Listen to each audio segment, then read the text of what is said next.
C'est-à-dire, ok, une tumeur aujourd'hui qui est en train de changer le fonctionnement d'une personne puisqu'elle appuie sur son cerveau. En tout cas, aux États-Unis, aujourd'hui, elle commence à être assez acceptée comme quelque chose qui dit que la personne n'était pas dans ses pleines facultés et donc on peut pas la juger comme une personne qui est en pleine possession de ses facultés. Mais demain, on trouve quelqu'un qui a des amygdales qui sont un peu plus petites ou un peu moins réactives.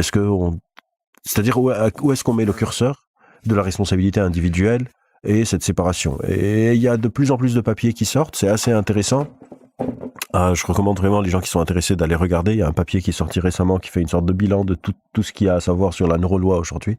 On va vers le prédictif aussi après. Voilà, c'est ce que j'allais dire. Et après, le côté plus flippant, c'est de dire, en fait, avant même que tu fasses un crime, on va aller te foutre dans une IRM et si on voit que tu as moins d'empathie, t'as le cerveau d'un criminel, quoi. T'as le cerveau d'un criminel et donc il faut qu'on te protège, il faut qu'on protège les autres de toi, il faut qu'on t'incarcère de manière préemptive parce que tu as pas d'empathie et tu risques de tuer quelqu'un.